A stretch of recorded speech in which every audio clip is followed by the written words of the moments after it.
Hey everyone, welcome to my channel. I'm Anna. Thanks so much for tuning in. Today we are continuing the Paint and Sip Summer series with a luminous sea glass design. And while this piece is pretty straightforward, there's plenty of room to play and make it your own. I will give you a few pointers to get started, and then we'll open it up to just some fun, relaxing art making and ambient music.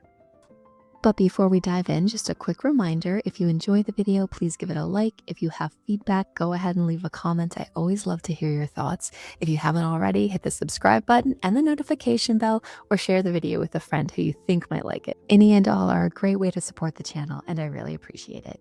And what's a paint and sip without a delicious beverage? Today's featured is a Strawberry Basil Agua Fresca. The recipe is in the description, or you can skip that and just grab your favorite drink. All right, let's get started. I hope you're all settled in. I'm out on my deck. I have my Agua Fresca right here, and I'm going to take a sip of it because it is incredibly warm outside. All right, let's talk materials. So you're going to want 140-pound cold press watercolor paper and some washi tape to frame up your piece. You'll also want a watercolor palette, of course. I would suggest with a lot of light, bright blues and greens and maybe some pinks, but we'll talk about colors in a minute. For a brush today, I'm using a number 8 round brush. I highly recommend that. You'll want a spray bottle to activate pigments, and then a couple clean jars of water. And finally, as always, some paper towels. And that's all you should need for this piece. Now that you have your materials, let's talk about colors. Now, sea glass comes in pretty much every color in the rainbow, so you don't have to limit yourself to like the quintessential oceanic color palette. However, I am going to do that today because I like the look. So the palette I'm using today is going to have a lot of blues, greens, teals, and then a pop of rose madder and silver. But if you want to create your own palette, I just recommend using like 4 or 5 different colors. Do a mixture of light and deep shades for contrast, and then maybe one accent color. Like for me, it's the rose madder color. It's going to pop out of that blue and green dominant palette. Once you've selected the colors for your palette, go ahead and spritz them with water to activate them. Then we'll get into our painting. And really what makes sea glass look like sea glass isn't the color, it is the texture. To recreate the smooth frosted texture of sea glass, we are going to be using a light touch graded wash for our watercolor application. I think this technique is a really great way to get comfortable with water and pigment management. It also helps you learn how to work with watercolor rather than control it. Less is more with this technique, and you'll see what I mean in a minute. All right, so I've loaded my brush with water, and I'm just taking up a little bit of that peak green pigment, and I'm going to start in the center of my paper here. Now, what I'm going to do is I'm going to lay down kind of like a little arch. So this is the edge of one side of my sea glass. Then I'm going to clean my brush, get all the color out of there, and then I'm just going to pull that color around so we have a little bit lighter edge. And then I'm going to pull the color down to that edge I just made. And this is what's meant by a graded wash. You'll notice how at the top, the color is more concentrated, and then gradually that color becomes lighter and less concentrated as you go toward the bottom. This is a key technique for creating natural dimension in your paintings, and you'll notice that I've been using long, smooth strokes to evenly disperse the water so things dry more smoothly and you get a luminous result. All right, let's do a couple more together. So I've loaded my brush with water and a new color. I've made a little arc here. Now I'm cleaning my brush and adding some more clean water to the brush. Then I'm going to start pulling that color down. And I'll make a soft edge here. And we'll fill it in some more with nice smooth strokes. And I'm going to try my best not to overwork it. It's easy to do when you really want to make things smooth, but trust me, with watercolor, less is more. I'm going to go ahead and move on to my next color. I've cleaned the brush, loaded it with water, and loaded it with Payne's Gray, actually, is what I'm using here. I'm going to clean off the brush, load it with more clean water, and pull that color down. Nice and smooth. And slowly create a graded wash. And I do want to mention while the technique for the watercolor application, the graded wash, is the same throughout the entire piece, you can add variety to this piece, obviously with your color palette, but also with the size and the shape of your sea glass. I would recommend doing a mix of small, medium, and large pieces of sea glass just for visual interest. Keep that variety going.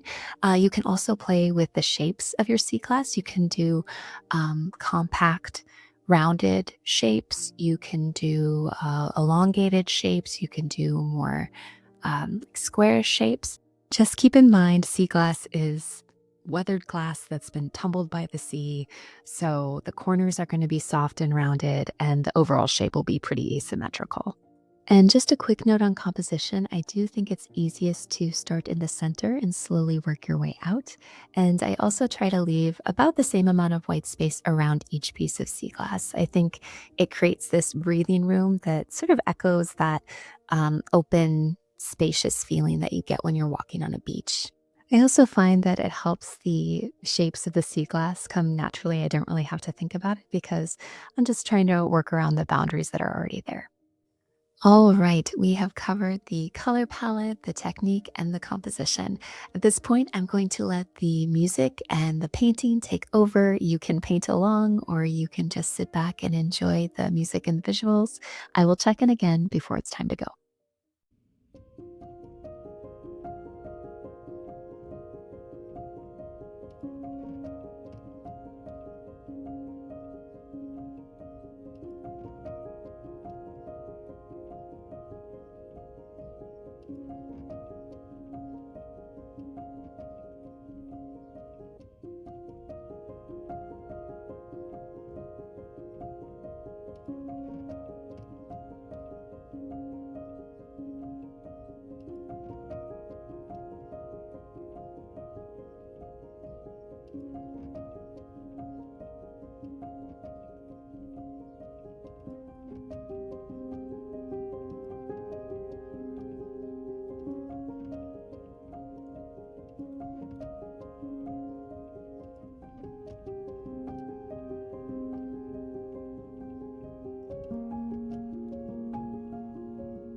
Okay, this luminous watercolor sea glass piece is complete. Leave a comment if you're going to try this, or if you already did try it. Let me know what color palette you chose or anything else that comes to mind. As always, thank you so much for creating with me today. And with that, I'm going to leave you with a glimpse of this beautiful monarch butterfly that came to visit during the recording. She wanted to say hello. So there she is. Until next time, take care.